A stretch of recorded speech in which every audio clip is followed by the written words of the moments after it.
Ersel hocam, söz alabiliyor muyuz?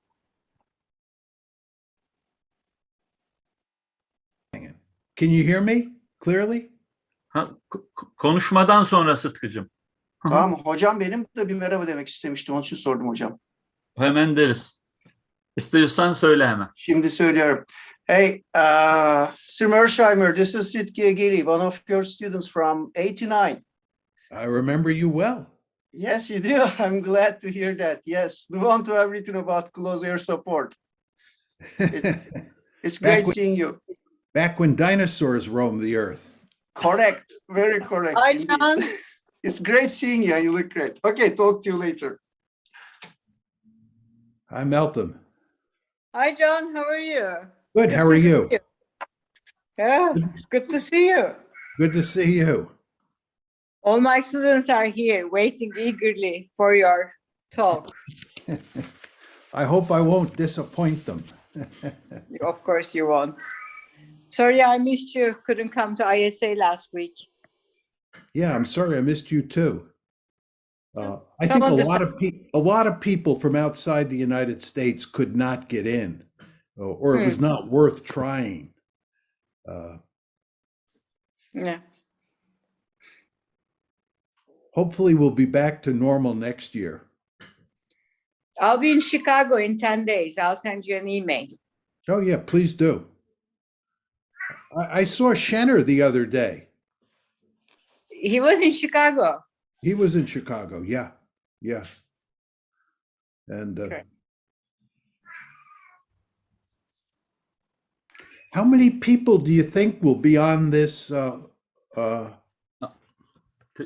I think, no, 300 actually registered for it. Wow. Yeah, and the 300 is the limit anyway that could register for an institutional talk. I see. But it's also being live streamed, so some people might prefer viewing it through that. I see. Good. I'll just give a few minutes for people to get in.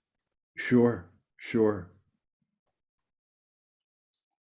And where is most of the audience from? Are they mostly college students and professors, sort of an academic audience?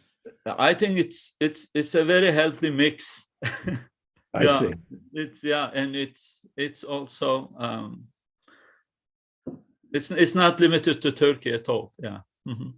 I see. So there are people from outside Turkey as well. Yes. It's truly amazing what you can do with Zoom. Isn't it? Yeah. I was in India a half hour ago. Oh my. Just, you know. Yeah, no, I myself, I just flew in yesterday, actually. I'm in Berkeley now. I'm a little jet lagged, so but I was virtually in India. yeah, oh yeah. Just like I'm virtually at Bilkent. It's just amazing. You can just sort of flit all over the world. Actually, it is. I mean, that's been the discussion. Is that, I mean, how it compares, in-person conversations, because we've been doing this Zoom now a lot, and sometimes I wonder, how different it is than the in-person meetings, whether there is any really qualitative difference at the end of the day. So yeah, I find with regard to teaching that seminars where if you have, let's say 16 or 17 students, it's fine. I feel as comfortable as I do in the classroom. But once you go to a large lecture, actually something like this, it's very impersonal because you can't see anybody, or maybe you can see one or two people. Yeah. No, I just did a TV show, CNN India, earlier this morning, and there I looked at myself as I talked, which is kind of bizarre. I mean, I've done it enough times now that it's not that unusual, but looking at yourself as you talk is kind of crazy. But Yeah. Oh, that's true. That's true. But the other thing is that I get you, because of my interest in the Ukraine issue, I get huge numbers of requests to do interviews because people can do it virtually. So anyone who thinks it would be a good idea to interview me emails me. And there's no way I could possibly do all those interviews. I'd never go to sleep. And I still probably wouldn't end up doing half of them anyway. But it just shows you how, being able to operate virtually really increases, I don't know what the word would be, the interactions, the intercourse, among individuals, because you can just get to each other, reach each other so easily.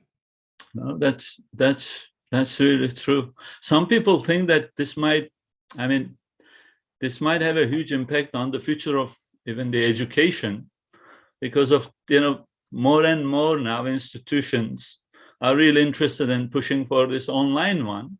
Yeah. And so Yeah. speaking of Ukraine, of course, I hope people, they're going to listen to something about IR discipline, but maybe they will have Ukraine in their mind, particularly when you are the speaker. So I hope they can make that distinction. Yeah. I'm glad to talk about anything. Yeah. Okay. People are still coming in, but maybe we can start so they still can come in, actually. First of all, welcome to the AllAzimuth Senior Scholar Talk series. I want to thank for a few people before I really present the speaker to you. From our department, Eliza, we are very thankful. She was in between. And also I thank Dr. Onur Erpol and Gizem Koçver from our center for planning and really organizing this meeting. For those of you maybe who don't know, our journal, AllAzimuth, is currently celebrating 10 years of publication. And we are really committed more than ever to being a scholarly venue for ideas and voices from outside the core hegemonic knowledge centers, actually. That's how we would like to also kind of present it. One of the greatest challenges against IR and IR theory has been the recent years' global IR, so-called global IR push. As AllAzimuth and as an IR scholar myself, someone who wrote on the idea of global IR more than 20 years ago, when I was still a graduate student at McGill, I very much want to see this idea go beyond being just a fad to become a truly healthy and a transformative debate. It must not remain just a fashionable cause with its own climate and stars, but adding only to the graveyard of inconclusive initiatives. So this is why we are holding this AllAzimuth series talk today. And I really cannot imagine a better intervention to spark healthy debate than to introduce Professor John Mearsheimer into the discussion. I don't think John needs a detailed introduction to you, other than saying that this is not a talk about Ukraine. And our format today, we have an hour and a half, and John is going to talk for half an hour, more or less. And then we are going to have an hour of Q&A, which is going to be led by Onur Erpol, our managing editor and also postdoctoral fellow in our center. So again, as I say, it's my very great pleasure, therefore, to introduce a person who needs no introductions, speaking to us today, Dr. John Mearsheimer. Thank you, John, for accepting to talk to us. You're welcome, Ursel, and thank you for the kind introduction, and thanks to everybody for coming out to listen to me. Basically, what I'd like to do to answer the question on the table, is IR theory global enough, is to, in effect, contrast my views with Ursel and Oner's views as they laid them out in an important article they published last year. I actually have not written much on this subject. I've thought a lot about it over the years because it's hard not to think about it if you're an academic. But I've not written much. I have a very short piece in International Studies Review in the year 2016 called Benign Hegemony. But they wrote a piece that was published last year called The False Promise of Global IR, Exposing the Paradox of Dependent Development. And that was published in International Theory, the journal International Theory. So what I'd like to do is sort of lay out my thinking and contrast it with their thinking. Now let me just tell you my initial view, my quick take on the question of whether or not IR theory is global enough. I think IR theory is global in the extreme, and I think that this is a wonderful situation. As a good realist, I don't like the phrase global village, right? When I hear the word global village, it makes me nervous. But I do think as an IR scholar, I live in a global village. I think we all basically speak the same language. And by that, I mean, we talk in terms of the same theories. And English is the language that everybody speaks who engages in IR theorizing. When I go to countries like Turkey or Japan or Mexico, invariably after I'm done speaking, my host will ask me the question, how is it different talking to Turkish students or Mexican students from talking to American students about the issue I'm talking on? And I always say, there's no difference at all. I get the same questions everywhere I go. We speak the same language, and it's not just English, although it is English. We speak the same theoretical language, right? I would note to you that I am a terribly unpopular person in the West, but in the non-Western world, I am remarkably popular. China and Russia are two countries that I can go to where I basically speak the same language in terms of IR theories that most elites in those countries speak. As many of you have heard me say, I'm sure, when I go to China, I always say when I talk, or I almost always say when I talk, it's nice to be back among my people, right? Now, I don't speak a word of Chinese. I can't even recognize my own name in Chinese. I'm kind of the typical ugly American in that I only speak English. But intellectually, I'm at home in China and I'm at home in Russia when I talk about IR theory, right? So for me, it is a global village. And again, the question, is IR theory global enough? Yes, it is very global, and that's wonderful. Now, Oner and Ursel have a different answer. Their answer is it's not global enough. Now, they agree with me that we all speak the same language, both in terms of English and in terms of the theories that we use. So there's no disagreement between us there, right? But where they disagree and where they think IR is not global enough is that they believe that virtually all the theories are developed in the West, that we have remarkably few, if any, non-Western theories. And they use words like core and periphery as synonyms for Western and non-Western. And their basic view is that in the non-Western world, there are no genuine, this is quoting them, no genuine homegrown theorizing. There is no genuine homegrown theorizing. It's all those Western theories that are basically in their story sort of pushed on the non-Western world, pushed on the periphery. And they talk about dependency theory, and the whole idea is that the non-Western world is dependent on the Western world because the Western world imposes these theories on them. So in a nutshell, that's why Oner and Ursel have a very different answer to the question of whether or not IR is global or not. And again, I say it is global enough, and I say it is, and they say it isn't.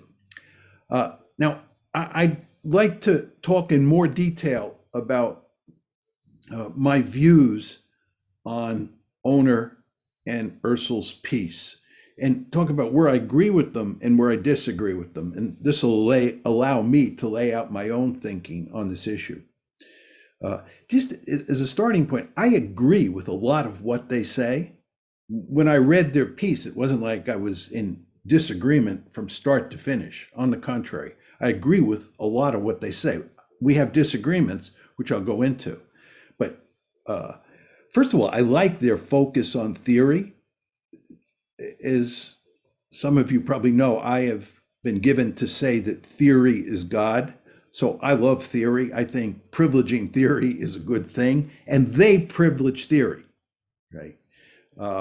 And you want to, and this will become clearer as we go along, you want to always remember that there's a difference between theory and methods, right? If you get training in methods, that does not mean you're getting training in theory, right? So there's a real tension between theory and methods, and they complement each other as well, but there's a tension there, right? And there's a tension between theory and empirical work, and there's a tension between theory and hypothesis testing.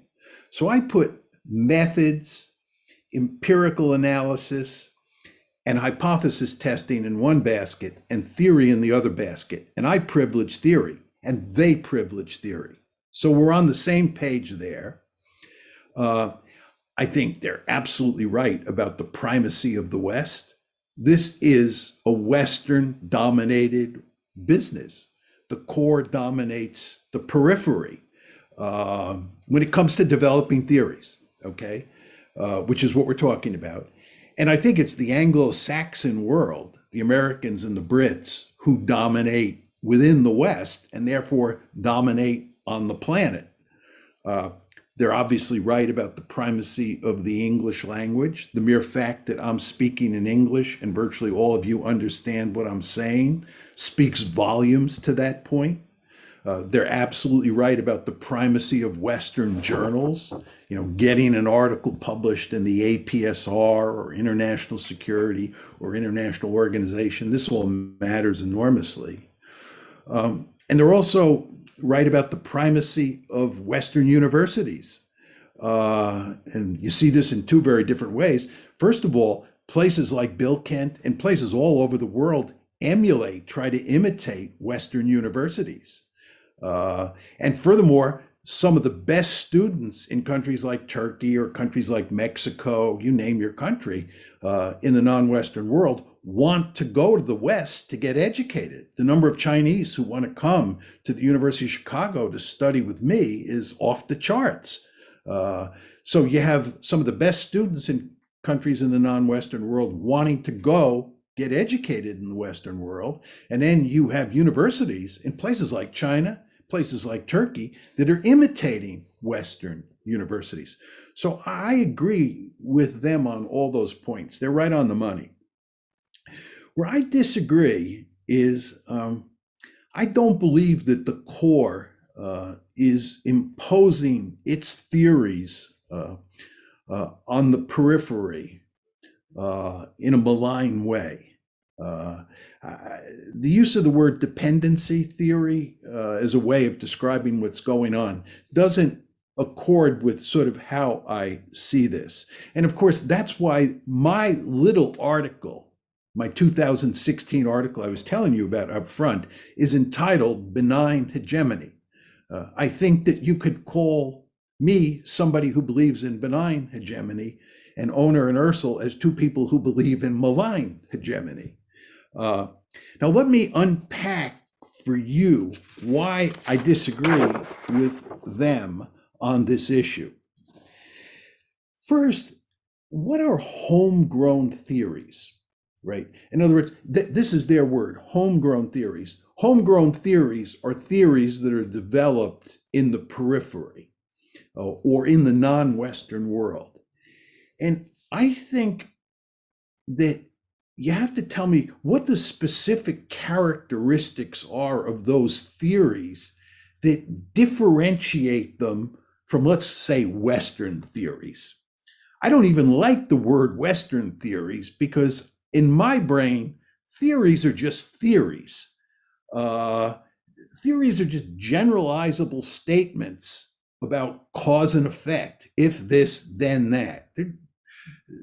I don't see them as something that applies to a specific region or comes from a specific region. Just to take realism, for example, realism is a general theory, right, that applies in countries like Turkey. You could use it to explain Turkish foreign policy. You can use it to explain Chinese foreign policy. How far it takes you is debatable, but I don't know what a homegrown theory would be. Realism certainly not a homegrown theory. It was invented in the West, but it could have easily been invented in Turkey or in Japan or in Mexico. I mean, if the circumstances were different, it just happened that it was invented in Europe. It wasn't even invented in the United States. When we talk about the Anglo-Saxon world, right? The Germans were way out ahead of the Americans in terms of developing basic realist theory. And also just the subjects that we study. I mean, take nuclear proliferation. People in the non-Western world are interested in nuclear proliferation. If you're Turkish and you're looking at Iran and what Iran is doing on the nuclear front and what Saudi Arabia has said it would do in response to Iran developing nuclear weapons, and you start to theorize about nuclear proliferation, is there going to be a homegrown theory? Are Turks going to come up with a homegrown theory that is different than the theories that are out there? Maybe, but you have to tell me what a homegrown theory looks like. Just has to be defined. And I don't see that. And I can't sort of invent an argument for myself as to what a homegrown theory looks like. Second point I'd make is, where are the homegrown theories that have been sidelined? In other words, if we live in a world where you have sort of this imperial Anglo-Saxon world that wants to dominate and wants to keep homegrown theories down, where are the homegrown theories that are being kept down? I don't think that Oner or Ursel provide any evidence of homegrown theories that have been kept down, and I can't think of any. And by the way, I want to make it clear that theories can be kept down, right? They can be suppressed. Carl Schmitt, who's one of the great thinkers of the 20th century, was a Nazi. He was a thoroughgoing Nazi. He was a reprehensible human being, but he was a brilliant theorist.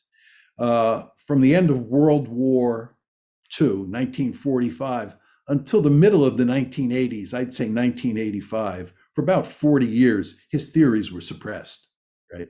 You just didn't talk about Carl Schmitt. You didn't read Carl Schmitt. That's all changed now.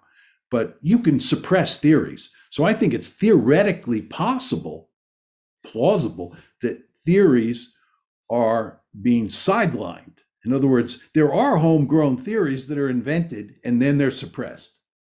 But I don't see any evidence of that. Now, the response that Owner and Ursel could make to me is, yes, that's true, but those theories have never been developed because the pressure to conform to the Western way of doing business and the pressure to adopt Western theories and talk in terms of Western theories is so great that all you get is imitation and no innovation. Does everybody understand that point? Because I think in very important ways, that is at the heart of their argument, right? That it's more than the fact that there just aren't homegrown theories out there. It's that you can't develop homegrown theories, and you can't develop them because the pressure to imitate the West is so great. And of course, the West is so powerful, or the core is so powerful. Now, I think this is true to some extent. There is a powerful imperative to imitate. And I'll talk more about this later, but you want to understand there's a powerful imperative to imitate inside the West itself, right? But there is also a powerful imperative to innovate. Anybody who comes up with a clever theory or a new theory that explains things in ways that differ from the established theories is going to become awfully famous. And there are a lot of people out there who want to be famous, right? I know that. I'm one of them. I wanted to be a major figure. And I have lots of friends over the years who wanted to be major figures in the world of international relations. I can't believe there aren't lots of people in countries like Turkey, countries like Mexico, in the periphery, countries like South Africa, who want to be famous, who want to leave their mark, not in a bad way, in a good way. And you can't do that by imitating. If you imitate, you're just a ho-hum scholar. You're just imitating what everybody else does. You're following the pack. So the point I'm making to you is, yes, there is a powerful imperative to imitate, but there is also a powerful imperative to innovate, to come up with a new theory. And boy, if you came up with a non-Western theory, what Owner and Ursel call a non-Western theory, you would really become very famous. And that theory would travel. Theory travels, right? The idea that the West would be able to suppress it, first of all, I don't think that's the way the West works, but you wouldn't be able to suppress it. Not with the internet anyway, not in this day and age. So anyway, I think there are no theories, non-Western theories that are being suppressed, right? I think what's going on here is that the West got there first. These theories, like realism, were developed in the West. And the West has huge amounts of resources. It's incredibly rich. It has these powerful universities, and they have done an excellent job of purveying their theories all across the planet, which is why I can go to Turkey, go to Japan, go to Mexico, and talk to students the same way I talk to my students in a class at the University of Chicago. We all speak the same language. We all focus on the same body of theories, and so forth and so on. It's just the way it works.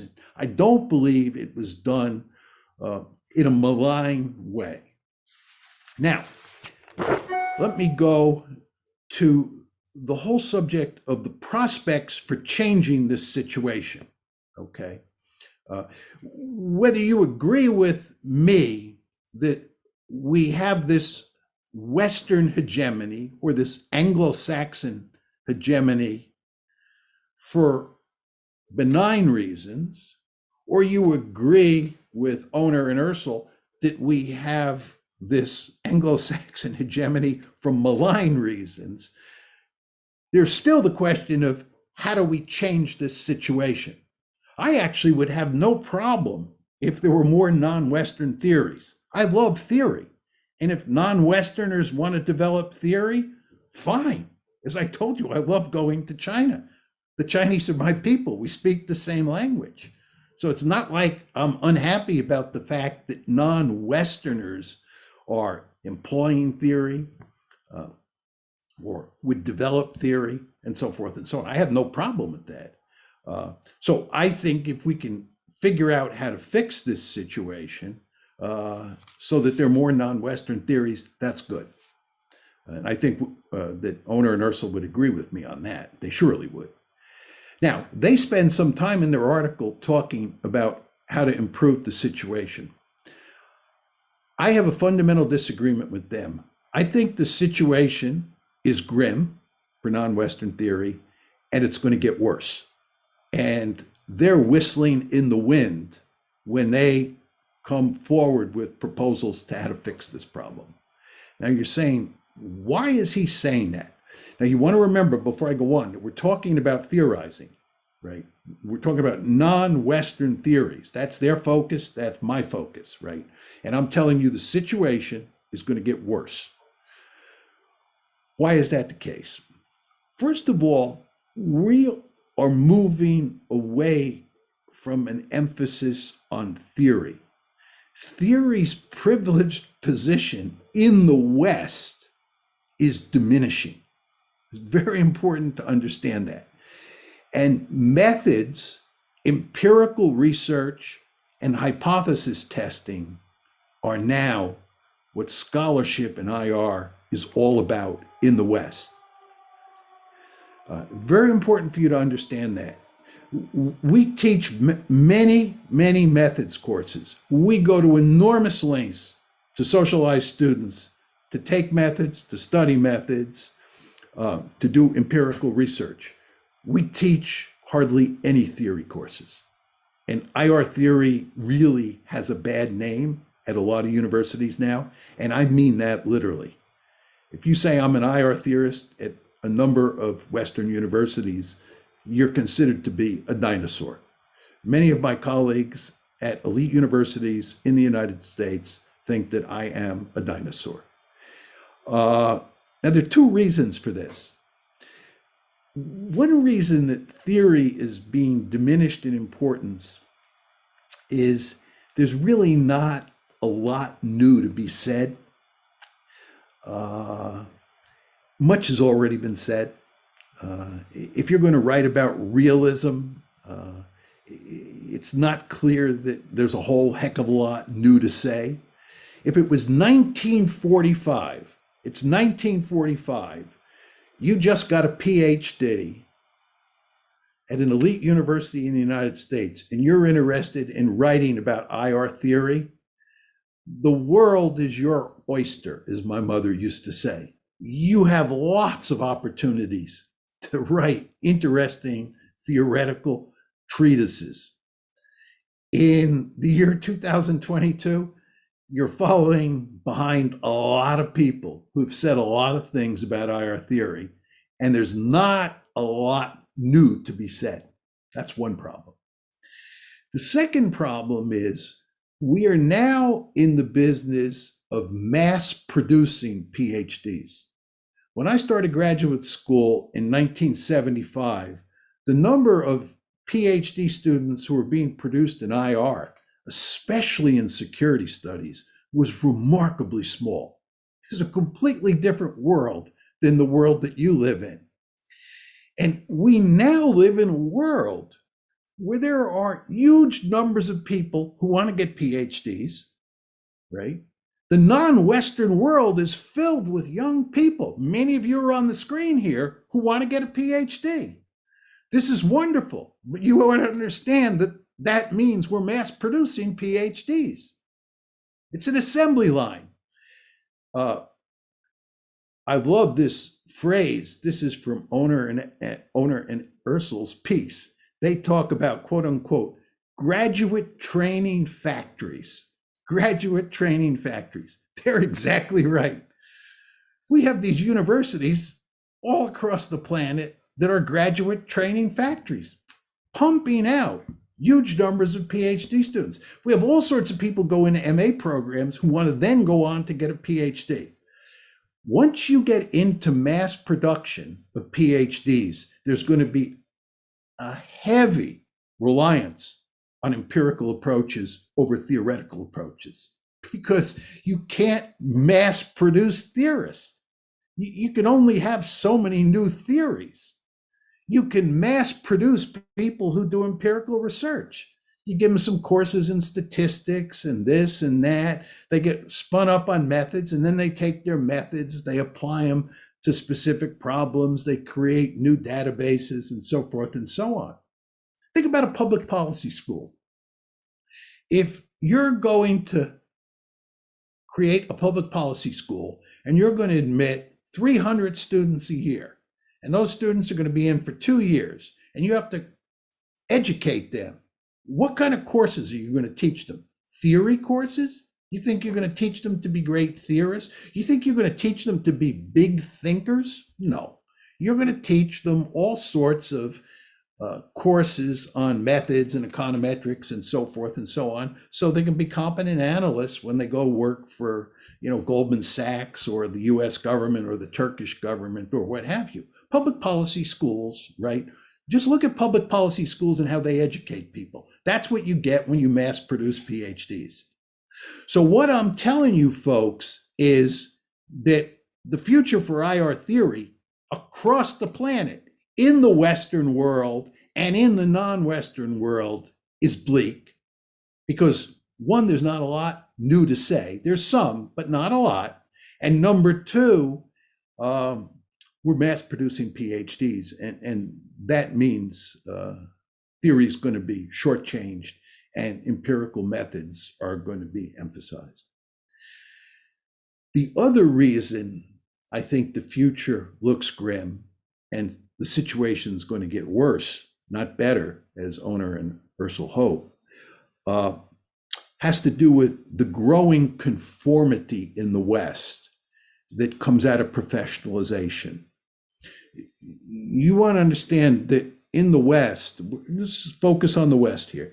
In the West, we have had a very profound movement towards professionalization since I first got into this business, really when I started graduate school in 75. So from 75 up to the present, that's a lot of years, almost 50 years. The business has become much more professionalized. That means there are all sorts of rules that you have to follow. Professionalization is really all about creating an iron cage that has rules. It demands conformity.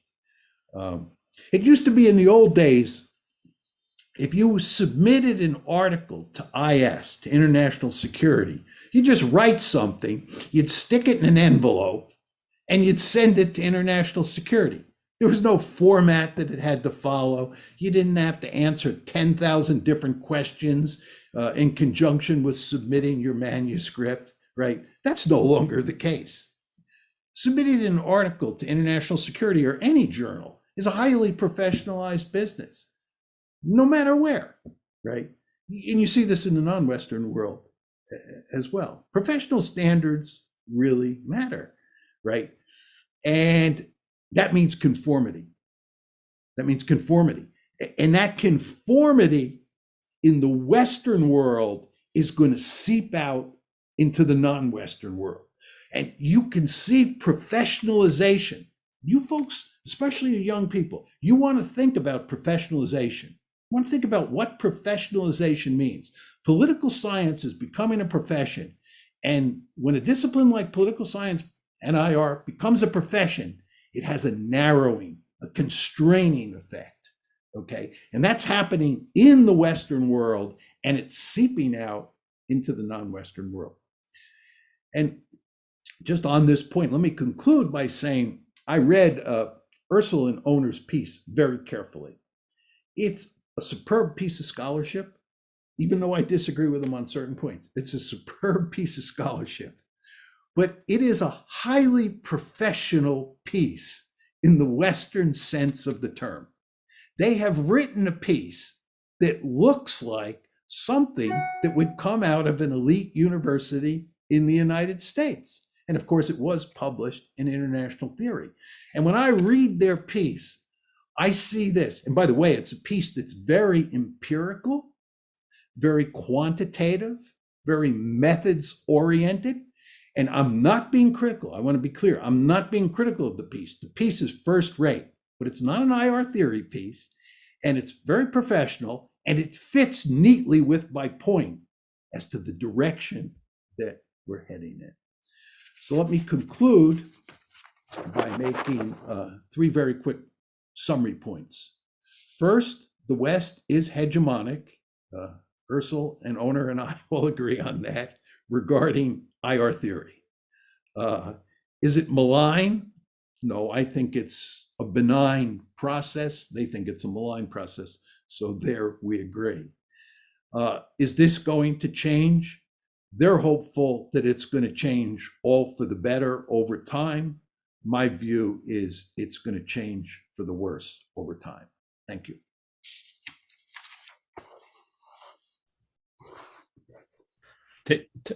Thank you, John. Also, it made me, of course, revisit the article. So thank you for that. I'm going to say a couple of things so that the audience can prepare their questions and send it to Onur, because Onur is going to really kind of categorize them and then bring them up to the floor. Obviously, there is so much to be said. Maybe later, another form of communication would be necessary. Interesting that our studies, because we finished another study. It's been submitted now about the peripheral journals. We wanted to see how things are also being produced in the peripheral journals, and then see also the role of English and non-English, what happens in non-English journals and etc. There, because you asked the question, where are those theories? You know, homegrown theories. Where are they? Are they really? Do they exist or they're not? That's what we wanted to see too. There we saw that if something is not somehow brought in English. Into the attention in the core, that there is a very, very little chance that that ever sees the day of the light. We also show that empirically. And for example, this is about the role of English, maybe, because I think that's one of the key mechanisms that this dependency or dependent development is working on. For example, the journals, non-English journals, have been actively told so, even literally told so, to turn into English production by the indexes, so that they could get more citation. And then, unfortunately, one of the very recent development is the Turkish journal. We have Uluslararası İlişkiler International was in Turkish. I understand that they made the decision to now publish it in English. How many? I don't know. After maybe 20 years, and then that's been the reason. So you can see this mechanism is really pushing for a certain type of production, certain type of products, and certain type of even philosophies and theories. Therefore, you can make that argument. But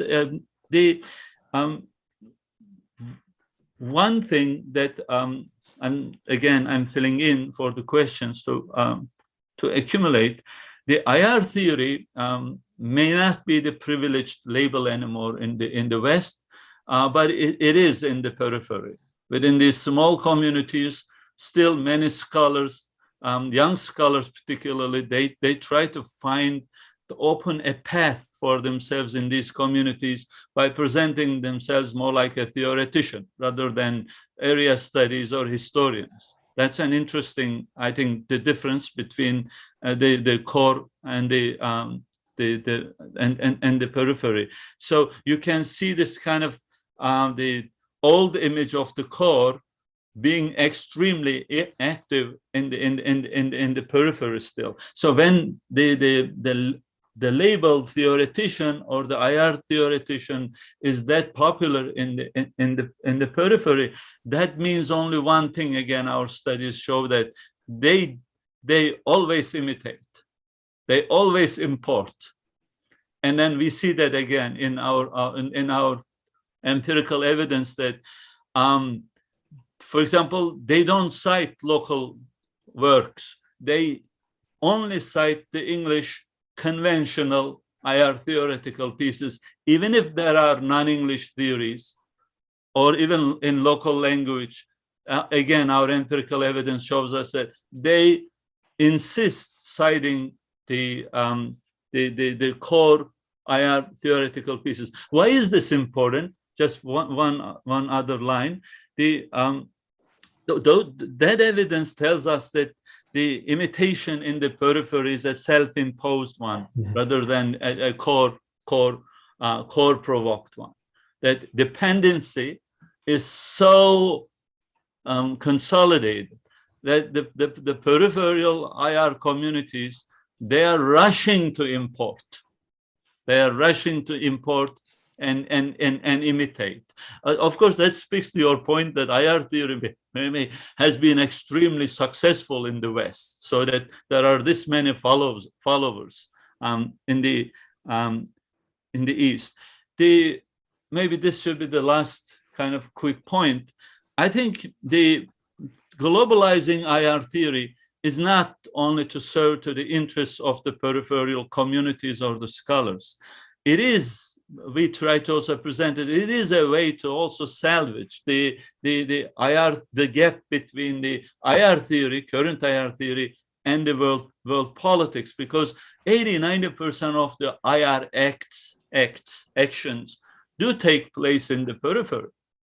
We are talking about them in Ukraine. Ukraine is not necessarily the center of the West. We are talking about, for example, terrorism, political violence, that has been also in the periphery. Yet the ideas that define our scholarship comes from that 10% or 20%.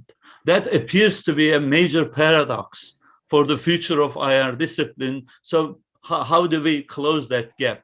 That was one of the questions we had in mind. So I will stop mumbling here, so that the owner can maybe then start the Q&A section. Sure. Okay.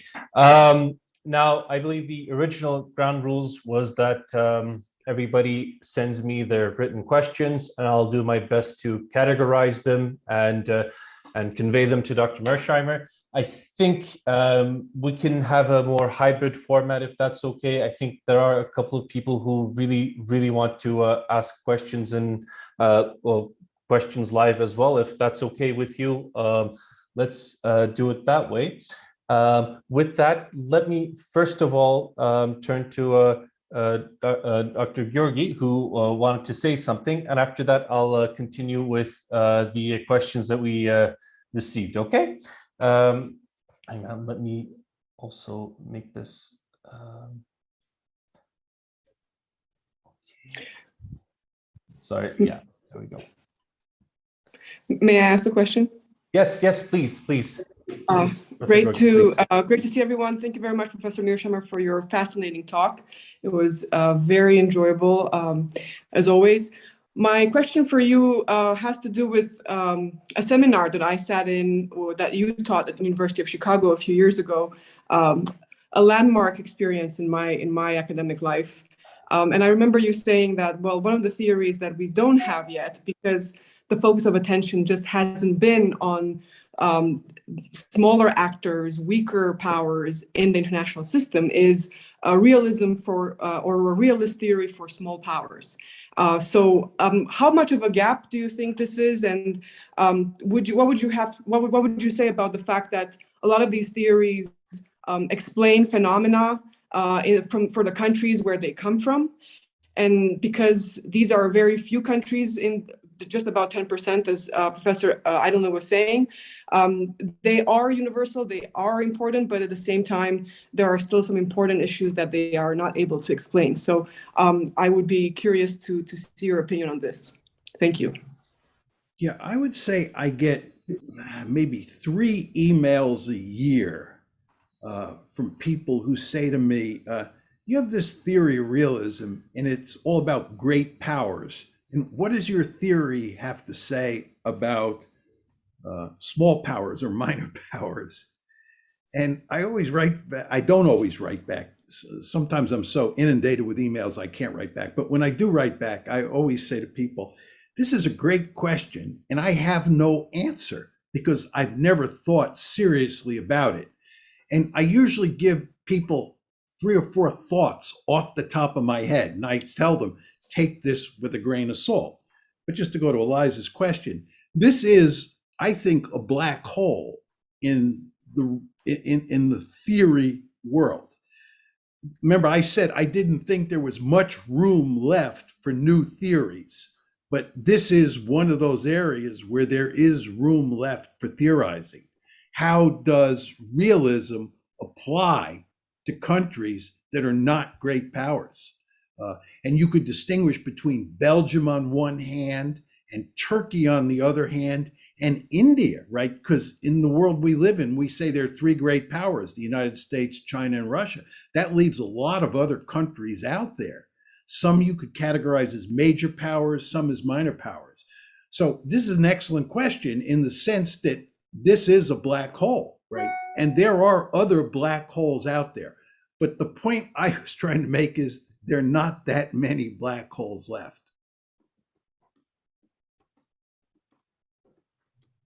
Okay. And all right, then. Thank you, Professor. Let's now start getting into some of the questions. Now, the first one I'd like to convey to you is, this is by Dr. Jeremy Garlick. Professor, you said that there's not a lot more to be said in terms of theorizing, and this is basically a kind of attitude that was prevalent among physicists, for example, in the 19th century. But then all of a sudden, in the 20th century, Einstein came along, completely revolutionizing physics, for example. Could we not have this type of development, this type of new insight in international relations? So could there be a revolutionary change like that for IR theory? Yeah, I think the answer is that it's somewhat difficult to predict the future. And when I say that there's not a lot of room left for theorizing, and again, I want to make it clear, I'm not saying there's no room. I'm just saying I don't think there's a lot of room left for theorizing because a lot's been said.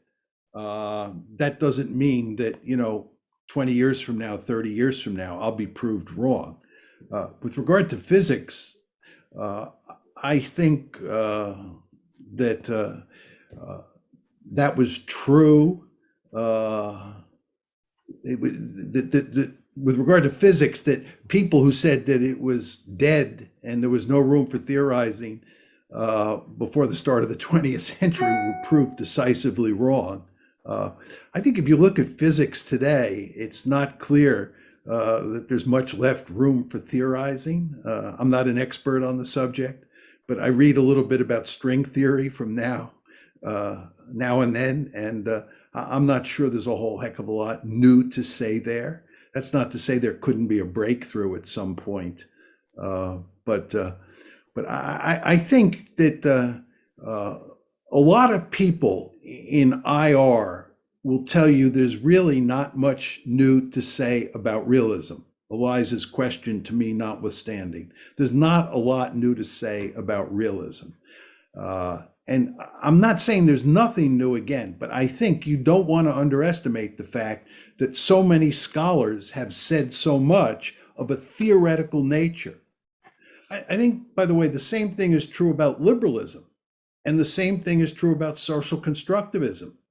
Alex Wendt once dominated the landscape in social constructivist theory.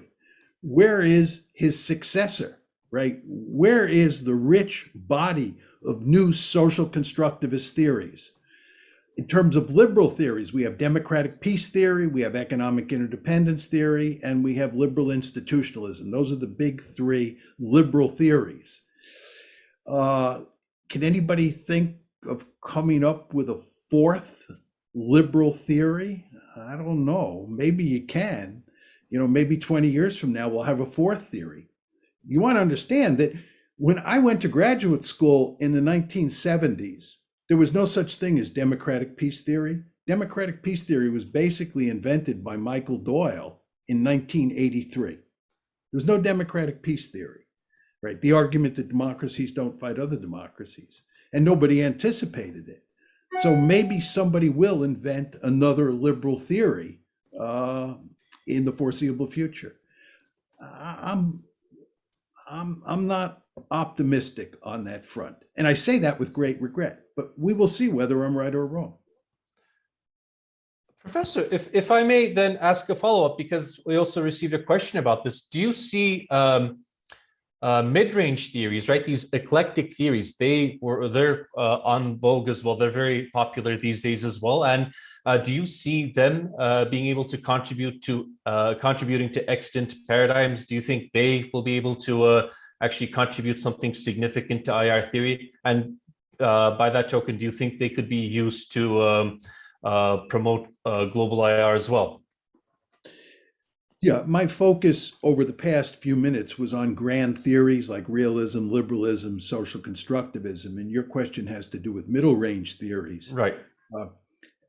I think there's no question that there is more room for work in terms of middle range theories than there is at the level of grand theories.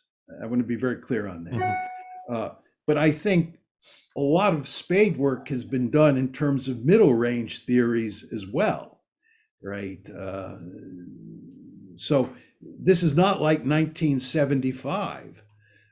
Just to give you an example, when I went to graduate school, I wrote a dissertation on conventional deterrence, which became my first book. And conventional deterrence offers a middle range theory. I did not start off as a realist. I became a realist much later in the game. I didn't even self-identify as a realist when I went to graduate school because I was obsessed, as were most of my classmates at Cornell. We were obsessed with middle range theories, right? But a lot has been done on subjects like conventional deterrence. A lot has been done on coercion and so forth and so on, these middle range theories. But this is not to say that more work cannot be done, right? I believe that more interesting work will be done in terms of middle range theories and even in terms of grand theories. But my argument is that a lot of work has already been done. Thank you, Professor. While I'm waiting for more questions to be asked, let me quickly turn over to Professor Uturtoksoy. I think you were about to leave and you want to ask something, so please go ahead. Thank you very much for prioritizing the question. I have to teach a class at 6:45, therefore I'm going to have to leave. And I have very short two questions. One of them actually was supposed to be the second one, but because Professor Mearsheimer just talked about the social constructivism and so on, I wanted to bring that question up first as a follow-up.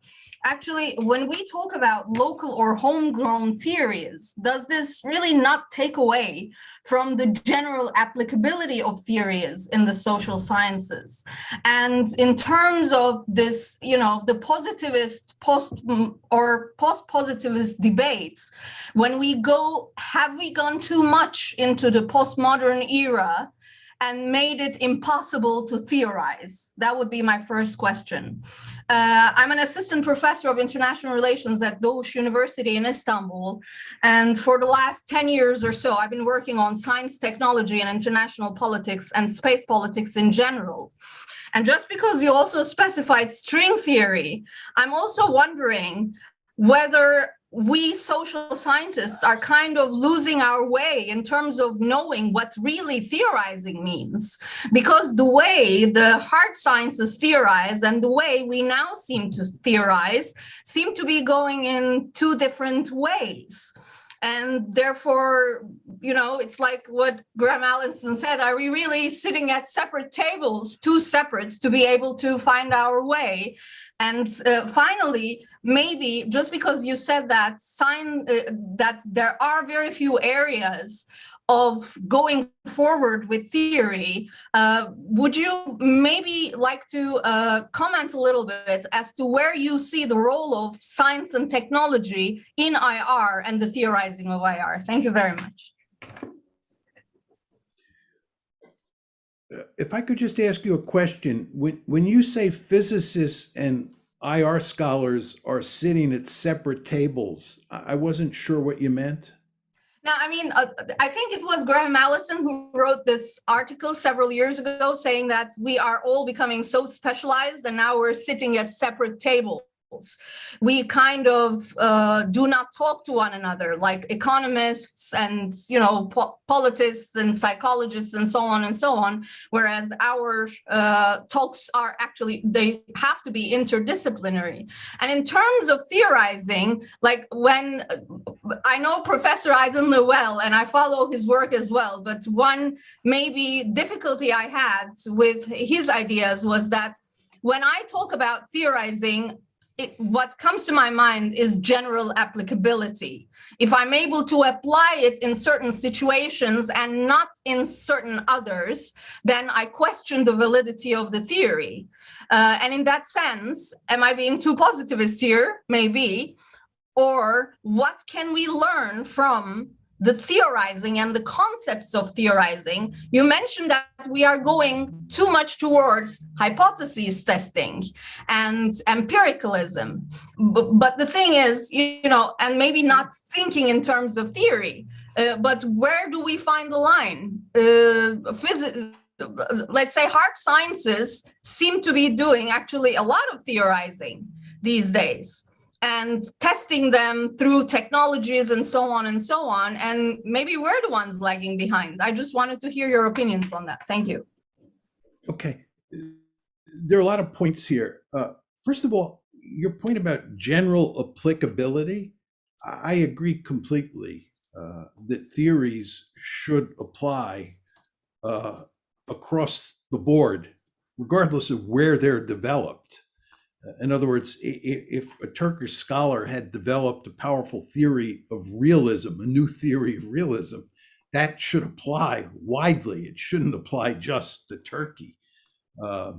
So I think you and I are in agreement there.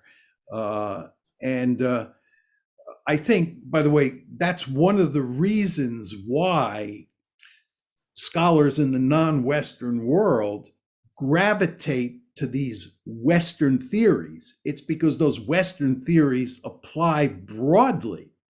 As I said to you, just to personalize it, I find myself more at home in China and in Russia in terms of my theories than I do in the United States. I find Turkey to be a more friendly environment than I find the United States to be on this issue, right? And that just tells you that the theory travels. And this is why I said that I believe that if a homegrown theory, to use Oner and Ursul's rhetoric, if there was a homegrown theory in the non-Western world, it would travel, right? Because theories just travel because they're general statements that have, to use your rhetoric, which I'm sympathetic with, general applicability. With regard to our ability to talk to each other, I think there's no question that the field has become very fragmented and that people don't talk to each other. I think if you look at IR scholarship in Europe and you look at IR scholarship in the United States, there are fundamental differences between those two worlds, and they don't tend to talk with each other at all. And so I think there is that fragmentation. I also think there's a lot of fragmentation inside the United States. Realists don't talk much to social constructivists. Social constructivists don't talk much to realists. And with regard to methods, I think what's happened is people who do methods don't talk much to people who do theory, and vice versa. So there is a lot of fragmentation going on. I just note to you that one thing that strikes me about a lot of scholarship in IR in let's call it the Western world versus the non-Western world is I think that in the Western world, there's not that much interest in engaging with the policy world. And it's considered to be a bad thing if you engage with the policy world. Whereas I find in the non-Western world, IR scholars are much more interested in how scholarship fits with what's going on in the real world. And this brings me back to a point that Ursula was making. Ursula was saying that IR theory is more popular outside of the West than it is inside the West. I agree with him, okay? The reason I think that IR theory is more popular in the non-Western world is because non-Western scholars are more interested in the real world. You do not want to underestimate the extent to which a Western, certainly an American scholar, will be looked down upon if he or she is deeply involved with policy issues, right?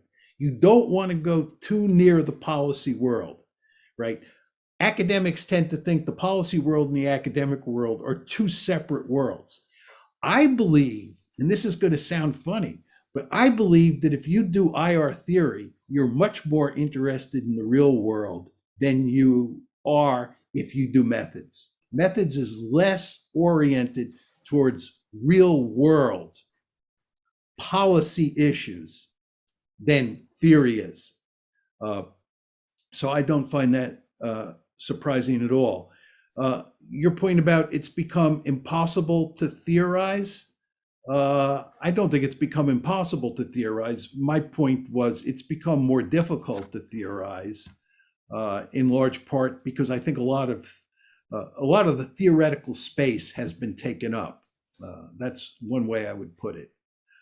Again, I want to make it clear there's still room out there for lots of work, but not as much as there was certainly in 1945 or even in 1975. With regard to your point about the role of science and technology, you could theorize about science and technology in all sorts of ways. I've often thought that a really good subject to theorize about would be the evolution of technology and how it's affected IR. And I've thought that you could focus on information technologies and how information technologies affect IR. You could focus on how destructive technologies like nuclear weapons and so forth and so on affect war. If you're interested in conventional deterrence, right, which is what I started working on way back when, my work on conventional deterrence was all about Europe and the Central Front, because that's what mattered. The whole subject of conventional deterrence and how it relates to East Asia today is very different, right? The war that you worried about in Central Europe is very different than the war you worry about in East Asia in the future between the United States and China. So how does conventional deterrence relate to East Asia? This is a really very interesting question. And that's when technology comes into play. Technology really matters. And by the way, in terms of technology, these Turkish drones that the Ukrainians are using, these Turkish drones that the Azerbaijanis were using against the Armenians, the whole subject of drones, I think you could do some very interesting middle range theoretical work on drones.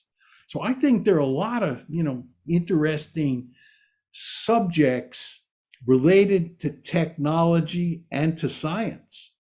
And by the way, from an American point of view, or at least from my point of view, one of the things that really, really matters is the ongoing technological race between the United States and China.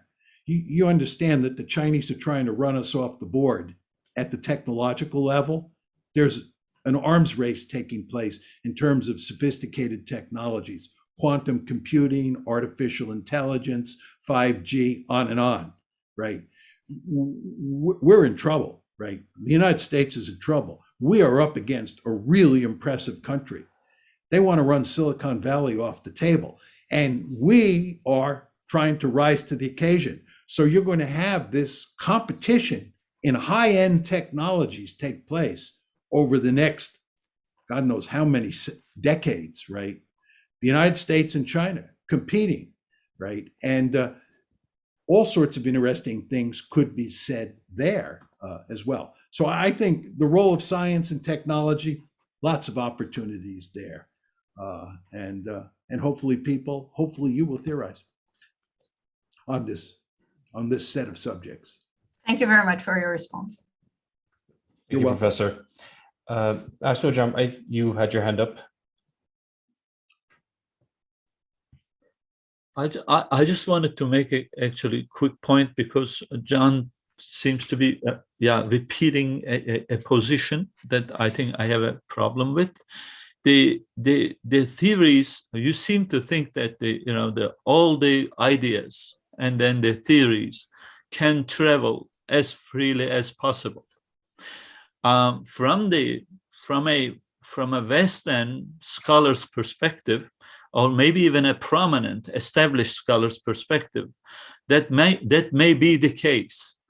But from the peripheral scholar's perspective, the ideas and the theories, they don't travel in the same way. It's very similar to the real world. You either need a visa, money, a sponsor to move beyond your borders. I mean, all of our also kind of the research also shows us that. Or you have to be imitating and selling the same product or adding to that product. Then we are given the chance to travel beyond your borders. You seem to think that there is a fair market for the ideas and the theories. From a peripheral perspective, there is no free market. It's a regulated market and excludes the unconventional ideas or let's say, unfit, so-called, or not ready to be published, all kinds of things. So it's not a fair market. It doesn't appear to be a fair market. It appears to be an exclusive market with very limited access for many theories. But this is not necessarily because of the market, because of the language and everything else. Also, our graduate training factories, as you cited us, because you are creating copycats in those factories. That's how you flourish. You emerge to become a scholar in the eye of all those ISA journals. If you don't attend the ISA regularly, if you don't make friends there from those journals, then the chance of you getting published is next to almost nothing. Many people would make that argument. So again, in that sense, I seem to think that it's not necessarily a benign hegemony. It's more like a malign hegemony, because it's set against new ideas.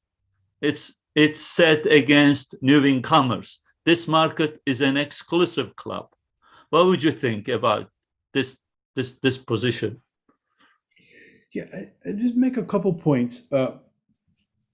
One is, and I wanted to say this earlier to your earlier comments, if you look at elite universities in the United States today, there are lots of non-Western students in those PhD programs. It's not like we have a bunch of sort of people who look like me, a bunch of, white Anglo-Saxons or white Americans who dominate and keep out other people. I'm frequently in conversations on Zoom with 4 or 5 people where I'm the only American. There's just lots. I've trained lots of Turkish students, Chinese students, right? Korean. I think I've trained more Korean students than any other group. I go to Korea and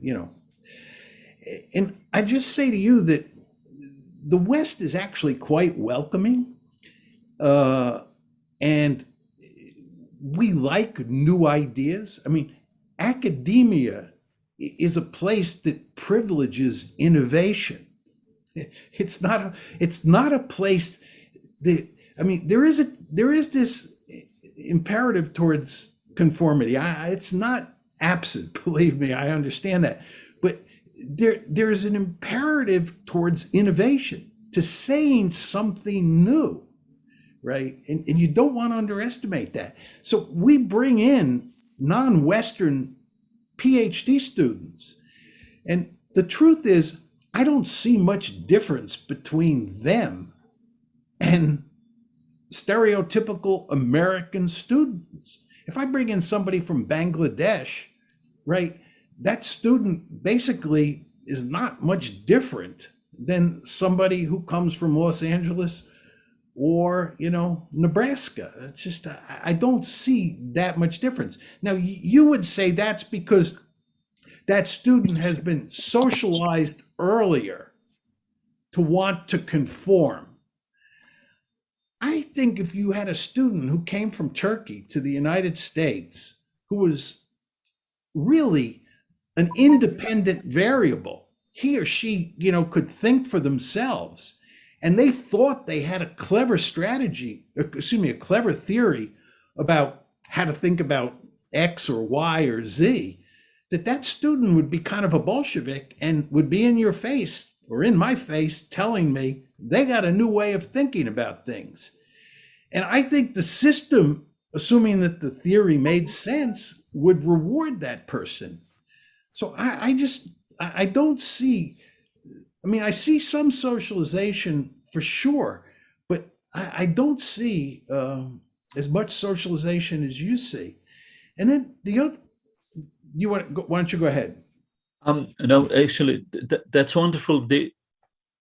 For example, when we look at the Turkish example, because you refer to Turkey, it's like, look, admitting for training is one thing, and admitting them in a way that they can bring in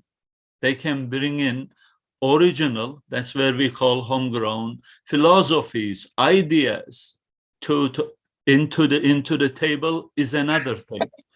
By the time a student gets his or her education in Turkey, a BA, let's say, right? And then gets socialized into international studies, international relations. And by the time that student gets also selected based on the GPA, everything else, and the recommendation letter, by the time that student gets into a good graduate school, so-called good graduate school in North America particularly, which we all went through, many of us went through, that person is already assimilated.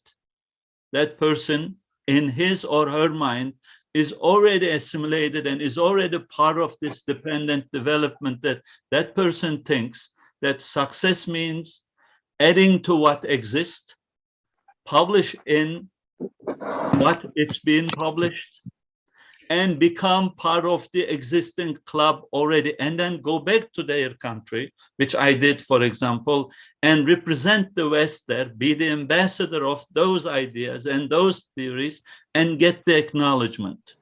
I think sometimes our Western colleagues, established colleagues, what they don't follow, how dependent and how assimilating, how homogenizing this whole mechanism is. For example, when I first did my graduate studies, when I wanted, at McGill actually, when I said, hey, can I bring in, for example, I was from the land of Sufi, right? I grew up in Konya. There was a ancient, philosophy, this and that. It was like they were more interested in me providing evidence for their theories, that I meant to be a station chief for ideas that were already produced. I wasn't meant to be a contributor out of the philosophy, even an ancient philosophy, and a perspective from my own land, for example. I should stop, sorry. It's your talk. Yeah. I would just say, it's too bad you didn't come to the University of Chicago instead of go to McGill. And if you had worked with me, I would have given you plenty of room to roam. All right. But look, All right. I want to just push this a bit further because it's a very important issue. You're basically saying that these young people who are educated in Turkey are educated almost completely on the basis of a Western canon, a Western literature, a Western body of IR theories. And that you're effectively saying there are no homegrown theories that they are exposed to. Is that fair to say? Pretty much so, John. Yeah. Why is that? What?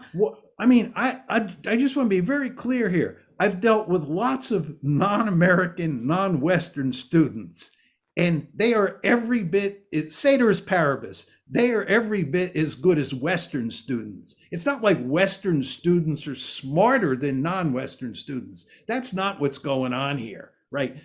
I had some Turkish students who are really whipsaw smart, okay? But you're telling me that when they come to the University of Chicago, they're no different than somebody coming from LA or Nebraska, right? I should expect nothing different from Turkish students. That's kind of hard. If that's true, it's kind of a hopeless situation, isn't it?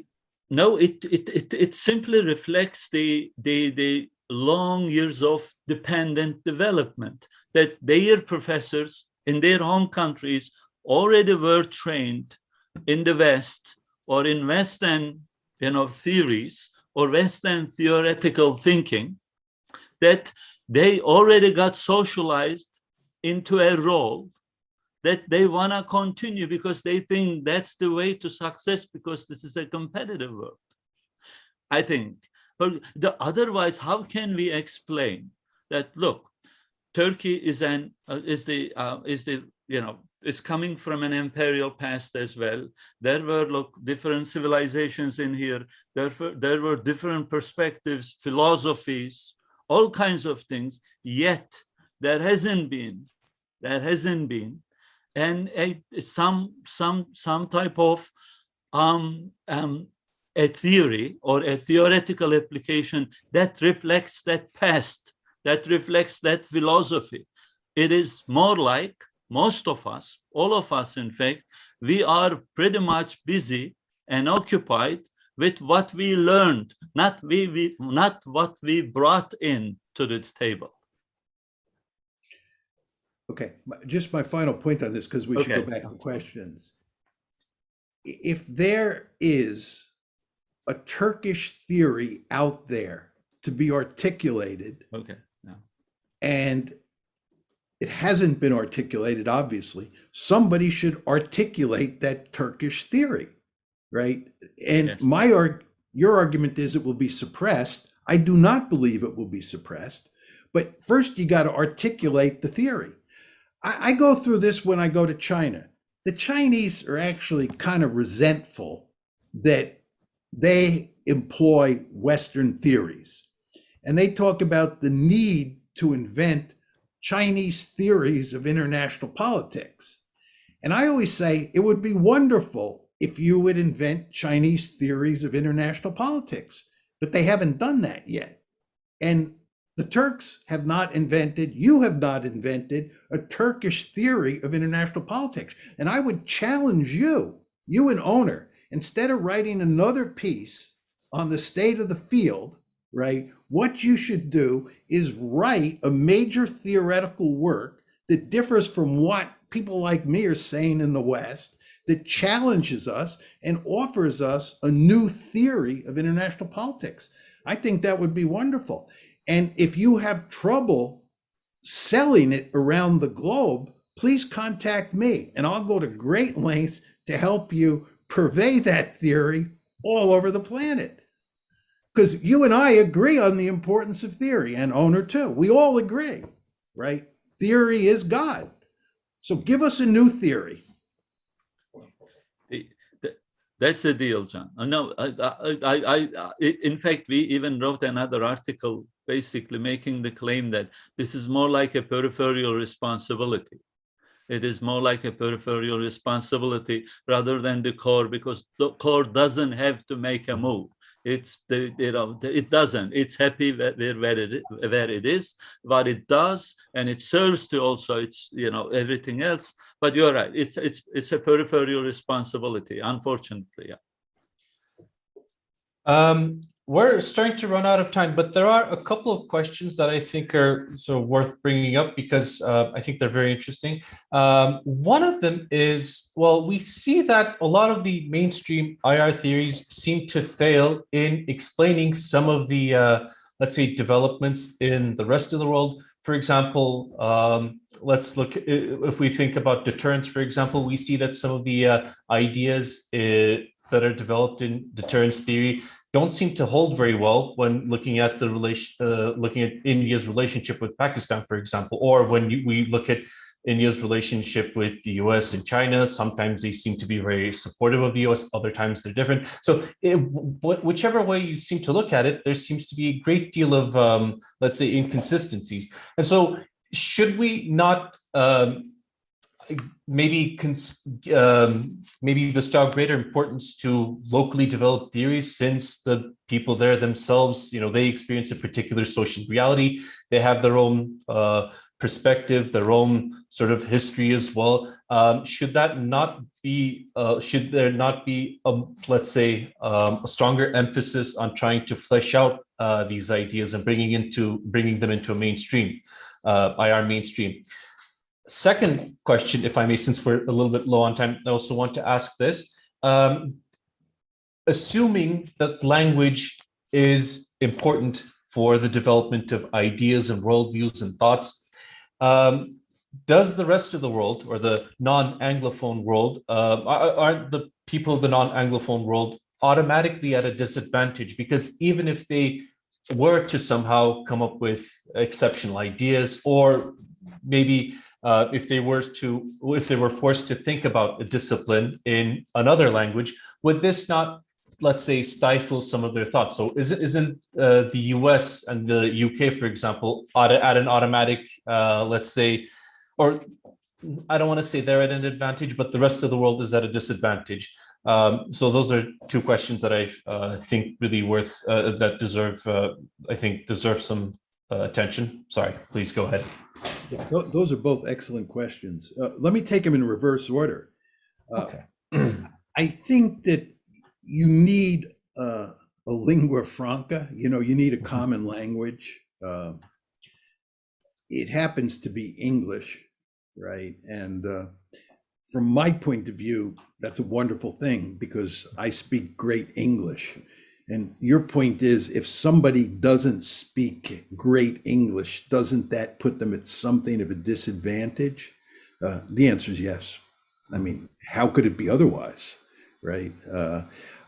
I can read somebody who's not terribly adept at the English language cannot read an article or a book as quickly as I can.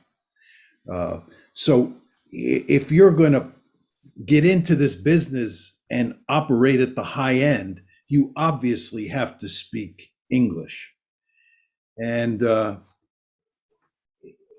I think, again, there's no way the global discipline could work without a common language, right? And you could argue it should be Chinese, but then those Chinese speakers would have an advantage over the non-Chinese speakers. It just happens that it's English, which from my point of view is a wonderful thing. But as you point out, it's going to put other people at something of a disadvantage. I don't think a big disadvantage. And many people around the world who are not sort of native English speakers speak English better than many Americans do. But your general point holds. I just don't see a way around it. Your first question, fascinating question, which gets to the essence of what theory is, and we have not talked much about this at all. The reason that theory is God and theory is so terribly important is that the world is enormously complicated, and we need simple tools for making sense of that enormously complicated world. And those simple tools are theories.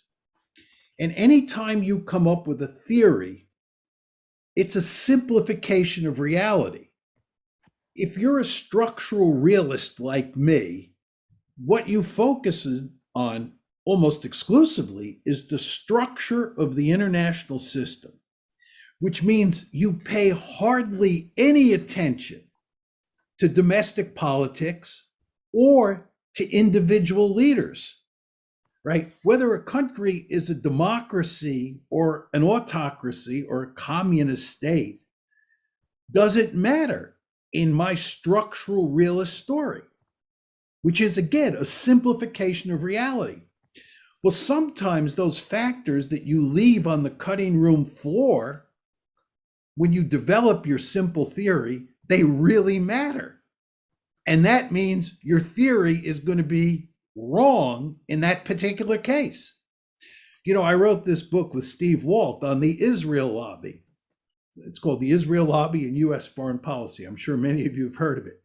Lots of people would say to us, because Steve is a realist like I am, do you guys realize that the Israel Lobby book contradicts your realist theory? And we'd say, yes. And you could see the smoke coming out of their ears. How could that possibly be? That they admitted that the Israel Lobby contradicts their basic realist theory. Our argument is sometimes domestic politics matters. And in those cases where domestic politics matters, our theory is going to be proved wrong. My view, owner, is that if your theory is proved right, 75% of the time, you're in the Hall of Fame. Okay? 75% of the time. That's my intuition. I can't prove that that's the right number. My intuition is you're right 75% of the time, you're in the Hall of Fame. Peter Katzenstein once, hearing me say that, said, if you're right 50% of the time, you're in the Hall of Fame. All of this is to say that theories are sometimes wrong. There are real limits to what theory can do. But nevertheless, theories are indispensable. Now, your argument was that because these general theories are wrong, maybe if we developed local theories, they would do a better job. I'll go back to the woman who asked me, I think one of the first questions about theories, her point that theories have general applicability. I think even homegrown theories, I think when you and Ursula invent your theory, right, it will have general applicability, right? All of that is to say, your theory, let's assume that you produce a great theory, your theory will be wrong 25% of the time and right 75% of the time, right? So it's going to be wrong. So I don't see any meaningful difference between what you folks call homegrown theories or the existing general theories that are out there. They're all just limited tools. Very important to understand that. Theories have real limits. There are real limits to what they can tell you, but they are absolutely indispensable. Theory is God. If you want to understand the real world, And this goes back to Ursul's earlier point, why theory is so popular in the periphery or the non-Western world, because scholars in the periphery or the non-Western world are much more interested in the real world, and they need theories to understand the world. That's why theory is God. But again, limits to theory. And I don't distinguish between homegrown theories and Western theories. I think for me, theories are theories. Who invents them is largely irrelevant. I think that matters more for you guys than it does for me. But that's sort of my bottom line on that. Okay, thank you, Professor Mearsheimer. Well, I think we're just about done. If you'd like to, add anything else, any final thoughts, any final parting ideas anybody would like to bring up, please do so. Hocam, maybe you had something to add. Oh, you're muted. Please. Okay, first of all, it's my honor to be here from Gaziantep University, Western Languages and Literatures Department. And I have some doubts about which factors are influential in the diminishing role of theory. For example, I question whether global megatrends are also influential in that. For example, population growth or the role of education in the changing the world of age of technology and in the age of market economy or in the age of, how can I say, postmodern society. For example, do we need, as a local example, in Turkey, we need, in fact, more technicians than intellectuals for our economy, for the good of our economy, but we have more intellectuals than technicians in Turkey. So the quantity of people who have higher education, especially graduate education, is the status quo inversely proportional with the diminishing role of theory. I question whether it is. For example, we don't need that number of intellectuals in Turkey. Instead, we need a great number of technicians. How about the situation globally? For example, another factor, another global mega factor is... Professor, I'm so sorry to, could you keep it brief, please? I'm so sorry. Okay, I question whether the diminishing role of education is proportional with global megatrends, such as population growth and the need for technicians instead of intellectuals globally, rather than tension between center and periphery. Well, just a couple quick points. I think, if anything, there's an increasing role for education around the world. Huge numbers of people in the non-Western world are getting educated in ways that was not the case in the past. And there's no evidence that the emphasis on education is slowing down inside the Western world as well. It's amazing how many people on this planet are well educated in IR theory. I can tell you that from my emails. It's really quite amazing. With regard to the point about we have too many intellectuals and not enough technicians. First of all, I think that those are not mutually exclusive categories, and that you want a lot of intellectuals and you want a lot of technicians. So I wouldn't privilege one over the other. I would just say a word or two about the word intellectual. This is a very interesting word. When I went to graduate school, I was a TA for a professor. He was a very prominent comparativist. And I was in his office one day, and he said to me, John, he said, why did you come to graduate school? What did you want to become? And I had never thought of that question in my life. I had no answer, right? I mean, why did I come to graduate school? So my brain started spinning around, and I said to him, I came to graduate school because I wanted to become an intellectual. he said to me, wrong.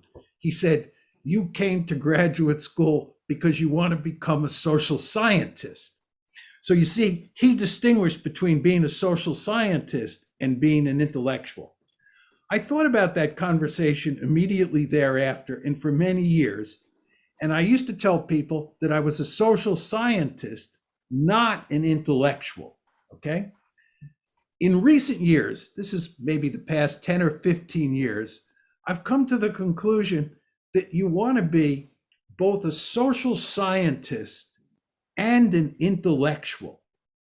And what I mean by that is you want to have a lot of intellectual curiosity. For the younger people out there who are just starting your careers, you want to be intellectually curious. You want to know everything about everything. You want to read the New York Review of Books. You want to read conservative equivalents and so forth and so on. You want to read stuff from other countries. You want to know about all sorts of issues that are not germane to what you're writing about or reading about for your academic work. So you want to be intellectually curious.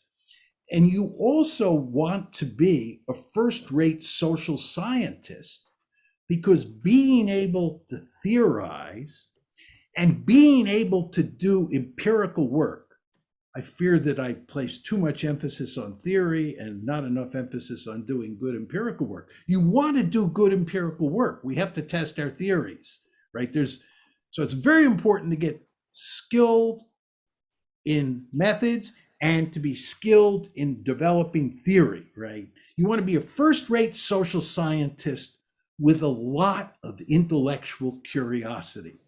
So all of that is to say, I believe you want to be a social scientist and an intellectual, and you don't want to diss the technicians who are out there, because we need technicians as well as social scientists and intellectuals. Thank you very much. Well, thank you very much. Well, in that case, I'm going to conclude here. We're a little bit over time. Thank you, everyone, so much for joining us.